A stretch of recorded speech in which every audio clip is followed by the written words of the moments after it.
Assalamualaikum warahmatullahi wabarakatuh. Apa kabar para sahabat? Semoga kita senantiasa dalam lindungan dan rahmat Allah. Perkenalkan, saya Ahmad Faisal Mansur dari kelas B10. Oke, para sahabat, dalam kesempatan kali ini saya ingin mengajak para sahabat untuk berbagi informasi terkait hubungan antara nilai-nilai sosial Islam dan pendidikan karakter.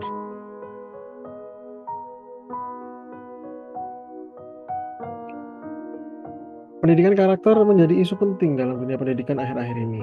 Hal ini berkaitan di tengah-tengah masyarakat yang semakin meningkat dan beragam. Jenis-jenis kriminalitas, ketidakadilan, korupsi, kekerasan pada anak, pelanggaran HAM menjadi bukti bahwa telah terjadi krisis jati diri dan karakteristik pada bangsa Indonesia. Guru dan orang tua sudah sepatutnya melakukan kontrol secara aktif kepada peserta didik. Maka diharapkan pendidikan Islam mampu mendampingi sikap dan perilaku peserta didik. Nilai pendidikan Islam mengajarkan manusia dapat berinteraksi sosial dengan baik, penuh sopan santun, perilaku yang bermartabat, instrumen nilai sosial berlandaskan hubungan manusia dengan manusia, yaitu hablum minannas, menghormati yang tua dan menyayangi yang muda. Sangat ironis sekali jika di zaman sekarang sikap saling menghargai semakin kurang dan semakin menurun. Sangat berbeda dengan zaman di mana belum tersentuh oleh perkembangan teknologi. Masyarakat saling bergotong royong, memupus rasa persaudaraan yang tinggi, sehingga kehidupan sosial terjalin dengan baik.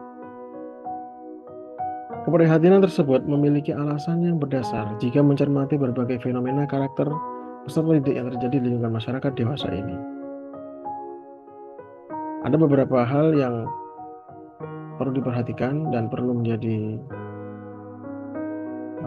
contoh untuk dilaksanakan di lingkungan masyarakat dewasa ini, yaitu yang pertama, adanya karakter mudah bergaul.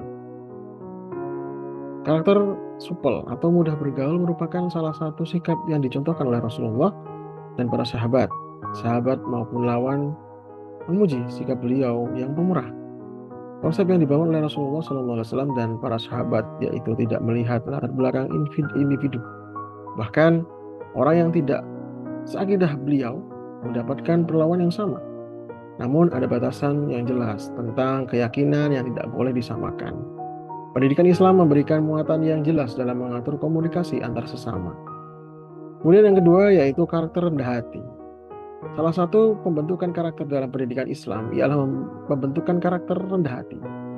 Dalam bahasa agama yaitu tawadhu. Karakter rendah hati dibangun berdasarkan sikap dan perilaku santun. Perilaku rendah hati berkaitan dengan keluhuran akhlak peserta didik. Tidak merasa bahwa dia lebih tinggi atau lebih mengetahui tentang sesuatu hal, sementara yang lain tidak tahu apa-apa. Karakter rendah hati lawan dari tinggi hati atau sombong, angkuh, culas gitu ya. Tidak ada manusia yang sempurna. Kesadaran bahwa dirinya dikendalikan oleh akal dan perasaan mengantarkan individu tersebut paham bagaimana berperilaku yang santun. Kemudian yang ketiga, karakter bijaksana. Mencapai karakter bijaksana memerlukan kematangan jiwa dan kecerdasan emosi. Al-Quran memberikan nasihat yang bijaksana kepada manusia. Peserta didik yang selalu bersentuhan dengan nilai-nilai pendidikan Islam menjadikan pribadinya lembut. Peserta didik yang tidak tenang akan tersulut emosi dan mengambil sikap kurang bijak. Al-Quran telah menasihati manusia untuk melakukan sholat secara teratur. Sholat 5 waktu sehari semalam. Selalu menghambakan diri kepada Sang Khalik, yaitu Allah Subhanahu wa Ta'ala. Dengan segala keterbatasan yang ada, peserta didik berkarakter bijaksana pada prinsipnya telah memahami masalah dan mengerti setiap karakter orang yang dihadapinya. Karakter yang ketiga yaitu karakter sopan, yaitu sopan santun adalah suatu aspek penting dalam kehidupan yang ada di sekolah, yang mana membantu menciptakan lingkungan belajar yang positif. Memahami pentingnya sopan santun dan menerapkan perilaku sopan santun dalam interaksi sehari-hari adalah langkah pertama menuju pembentukan karakter yang baik dan sukses di masa depan. Pendidikan Islam dapat membantu untuk membentuk kepribadian peserta didik berakhlak mulia.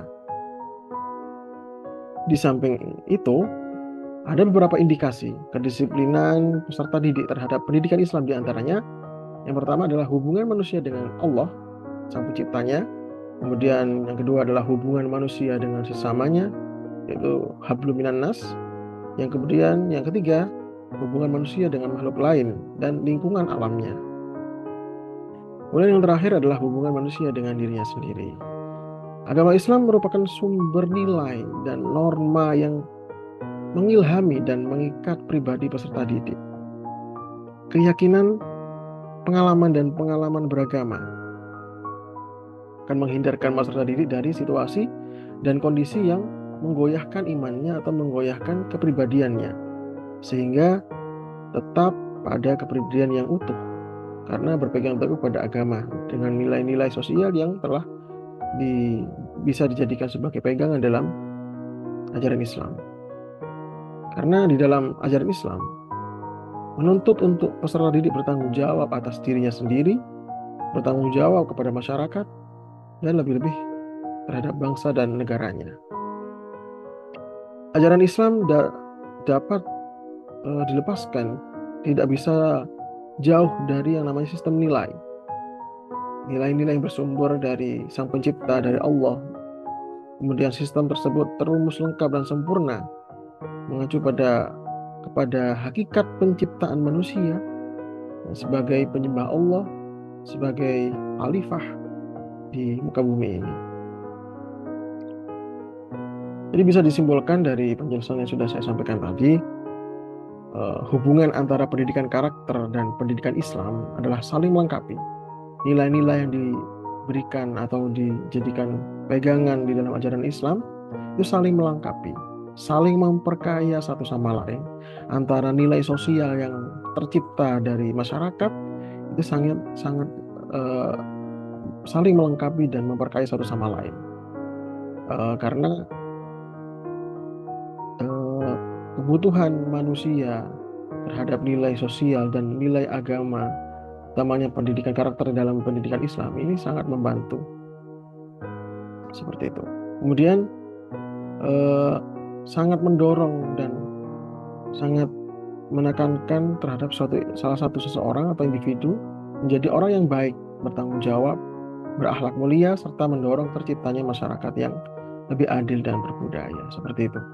Baiklah, para sahabat, mungkin itu sedikit informasi atau berbagi ilmu, berbagi pengalaman tentang hubungan nilai-nilai keislaman, nilai-nilai sosial untuk mendorong pendidikan karakter pada siswa atau peserta didik. Mohon maaf apabila mungkin dalam penyampaian dari awal sampai akhir ada yang mungkin kurang berkenan atau kekeliruan, mohon dimaafkan. Akhiran bila taufik wal hidayah. Wassalamualaikum warahmatullahi wabarakatuh.